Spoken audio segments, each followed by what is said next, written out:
nilai tambah keripik nanas. Apakah itu usaha yang layak? Nama aku Nadine, aku mahasiswa pertanian yang sedang meneliti salah satu produk pertanian yaitu keripik nanas. Dalam video ini kita akan membahas tentang nilai tambah keripik nanas dan apakah usaha ini layak untuk dikembangkan. Selain keripik nanas, ada banyak produk turunan dari buah nanas loh, seperti dodol nanas, jus nanas, dan selain nanas. Bahkan ada yang membuat produk kecantikan dari buah nanas, seperti sabun dan serum wajah. Produk-produk ini memberi alternatif yang menarik bagi konsumen dan meningkatkan nilai ekonomis dari buah nanas. Agroindustri keripik nanas merupakan produk turunan dari buah nanas. Buah nanas diolah menjadi keripik nanas yang tahan lama untuk meningkatkan nilai tambah produk tersebut. Nah, menurut Erlianti, tahun 2021 dalam penelitiannya, nilai tambah adalah penambahan nilai suatu produk setelah mengalami proses produksi. Nah, Desa Kuala Nanas memiliki sejarah panjang dalam produksi keripik nanas dan dodol nanas. Namun, jumlah pengusaha keripik nanas di desa ini telah menurun, terutama karena masalah bahan baku yang terbatas akibat hama, yaitu babi dan monyet. Oleh karena itu, analisis nilai tambah dan efisiensi usaha sangat penting untuk mengetahui kelayakan usaha ini secara ekonomi. Untuk menganalisis nilai tambah, aku menggunakan metode Hayami. Metode Hayami itu apa dan seperti apa sih? Metode Hayami yang digunakan untuk menghitung nilai tambah dari produk turunan. Dalam konteks keripik nanas, kita menghitung input bahan baku, tenaga kerja, dan input lain seperti biaya produksi. Hasil dari metode ini memberikan gambaran seberapa besar nilai yang ditambahkan melalui proses produksi.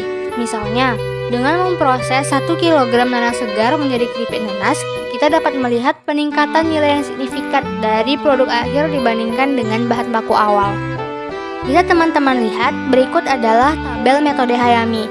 Cara mencarinya ada di lambang nilai yang masing-masing unsur dari metode Hayami dilambangkan pada nilai tersebut. Dan juga di situ ada kategori dalam mencari masing-masing nilai. Nah, tadi sudah diketahui bagaimana cara mencari nilai tambah dari produk keripik nanas.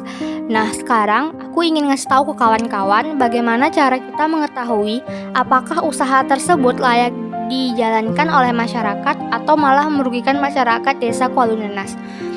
Analisis efisiensi usaha menggunakan return cost ratio, yaitu yang biasa disebut dengan RCR. RCR adalah perbandingan antara penerimaan usaha dan total biaya yang dikeluarkan. Jika RCR besar dari 1, maka usaha tersebut layak secara ekonomi. Sebaliknya, jika RCR kecil dari 1, usaha tersebut tidak layak. Dalam analisis ini, kita menghitung seluruh penerimaan dari penjualan keripik nanas dan membandingkan dengan total biaya produksi untuk menentukan efisiensi usaha. Setelah teman-teman mengetahui bagaimana metode Hayami, maka aku akan menyampaikan hasil dari penelitian yang aku dapat dari Desa Kuala Nanas, Kecamatan Tambang, Kabupaten Kampar.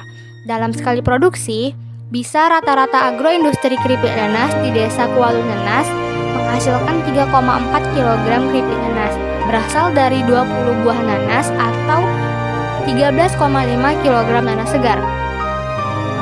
Keripik nanas dijual dengan harga yang bervariasi mulai dari 10.000 hingga 150.000 per bungkusnya. Proses produksi melibatkan beberapa tahapan seperti pengupasan, pemotongan, perendaman, penggorengan, dan pengemasan. Dari analisis ini, kita mengetahui bahwa 1 kg nanas segar menghasilkan 0,2 kg keripik nanas. Nilai tambah yang dihasilkan adalah 21.322 perak per kilogram dengan rasio nilai tambah sebesar 56,44%. Keuntungan dari produksi keripik nanas adalah 19.544,22 perak per kilogram bahan baku dengan tingkat keuntungan 91,66%.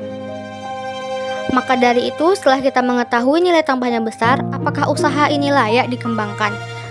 Jadi, hasil dari analisis efisiensi usaha menggunakan metode RCR, berdasarkan perhitungannya, nilai RCR agroindustri keripik nanas di Desa Kuala Nanas adalah 2,49. yang artinya setiap 1 perak yang dikeluarkan, pelaku usaha memperoleh penerimaan sebesar 2,49 perak.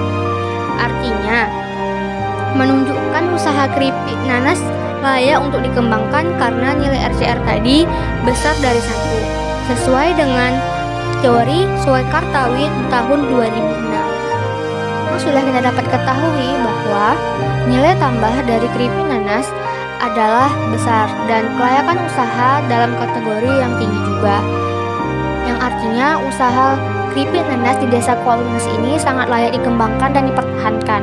Sangat disayangkan jika salah bahan baku hama monyet menjadi tantangan bagi para pengusaha.